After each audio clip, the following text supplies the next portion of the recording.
साथियों नमस्कार, मैं हूं प्रदीप रावत रमाल्टा और आप देख रहे हैं पहाड़ समाचार। आज हम आपको एक और खबर बता रहे हैं जो खबर चिंता बढ़ाने वाली है, टेंशन बढ़ाने वाली है, क्योंकि उत्तराखंड एक पहाड़ी राज्य है और पहाड़ की जो बर्फीली सड़कें हैं उन सड़कों पर आए दिन दुर्घटनाओं की खबरें आप सुनते रहते होंगे, देखते रहते होंगे। उत्तराखंड ऐसा राज्य है जहां हर दिन कोई न कोई हादसा होता है और उन हादसों में किसी न किसी की जान चली जाती है, जबकि कई लोग इन हादसों में बुरी तरह से घायल हो जाते हैं, जख्मी हो जाते हैं।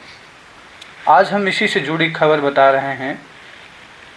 दरअसल विधानसभा में कल जब बजट पेश किया गया, उस बजट से पहले जो आर्थिक सर्वेक्षण पेश किया गया, सदन के पटल पर रखा गया, उसमें एक रिपोर्ट सामने आई है जिसमें उत्तराखंड में हादसों के आंकड़े बताए गए हैं और वो आंकड़े बेहद चिंताजनक और डरावने भी हैं।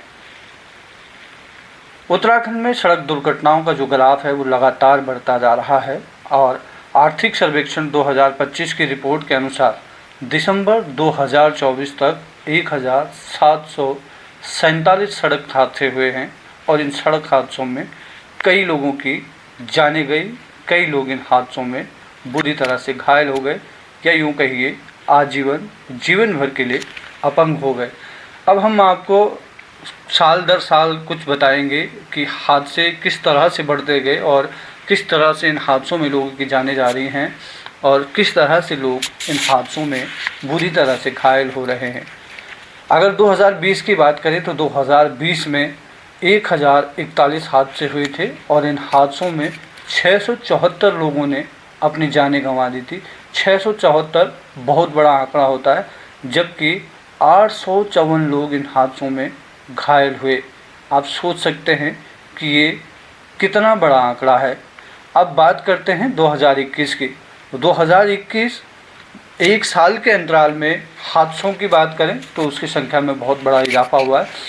2021 में 1405 दुर्घटनाएं हुई, सड़क दुर्घटनाएं हुई। इन दुर्घटनाओं में मरने का आंकड़ा भी बढ़ा, जो बढ़कर 820 हो गया और घायल 1091 लोग हुए। ये सिलसिला यहाँ थमा नहीं है, बल्कि आगे अगले साल यानी 2022 में ये संख्या बढ़कर 1674 हो गई। 1674 एक्सीडेंट एक साल के भीतर हुए और इन एक्सीडेंट में एक साल के भीतर 1042 लोगों की मौत हो गई, जबकि 1613 लोग बुरी तरह से घायल हो गए। अब बात करते हैं पिछले साल की, जो अभी हम 2 महीने नए साल में आए हुए हैं 2025 में। 2024 के दिसंबर तक 1747 हादसे हुए, जो 2023 से कई ज़्यादा है और इन हादसों में 1090 लोगों की मौत हुई। आप सोच सकते हैं, और जबकि 1547 लोग इन हादसों में घायल हुए हैं। अंदाज़ा लगाइए कि हर साल कितने लोग हादसों का शिकार हो रहे हैं, कितने लोग इन हादसों में अपंग हो जा रहे हैं, कितने परिवारों के सिर से साया उठ जा रहा है, कितने परिवार सड़क पर आ जा रहे हैं इन हादसों की वजह से, कितने परिवार बर्बाद और तबाह हो जा रहे हैं। दरअसल हादसों की जो सबसे बड़ी वजह है, उनमें एक वजह तो है बहुत तेज़ स्पीड से गाड़ी चलाना, और दूसरा है शराब पी कर के गाड़ी चलाना, और तीसरा है लापरवाही से गाड़ी चलाना। तो ये तमाम चीज़ें हैं।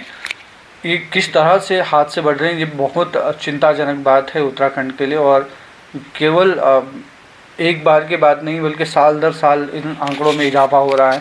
सरकारें तमाम दावे करती हैं कि सड़क हादसों को रोकने के लिए सरकार काम कर रही है, सड़क सुरक्षा के उपाय किए जा रहे हैं, लेकिन जब हादसों के आंकड़े हर साल बढ़ते हैं तो सरकार के इन दावों की भी हवा उड़ जाती है। सरकार के दावे हवाई साबित हो जाते हैं। सरकार का कहना है कि ऑटोमेटेड फिटनेस टेस्टिंग लेन संचालित हो रही है। इन जो टेस्टिंग जो सेंटर हैं या ऑटोमेटेड फिटनेस टेस्टिंग लेन हैं सरकार के बनाए हुए, जैसे देहरादून, रुद्रपुर, हल्द्वानी, विकासनगर, रुड़की, इनमें फिटनेस टेस्ट होती है गाड़ियों की। लेकिन सरकार ने जो आर्थिक सर्वेक्षण रिपोर्ट बताई है या आज तक जो भी रिपोर्ट हुई हैं उन रिपोर्टों में ये नहीं बताया है कि कितने गाड़ियाँ एक साल में फ़िटनेस के लिए इन फिटनेस सेंटरों में आती हैं और कितनी गाड़ियों की फ़िटनेस मैदान पर जाकर, ग्राउंड पर जाकर, पहाड़ों में जाकर अधिकारी चेक करते हैं।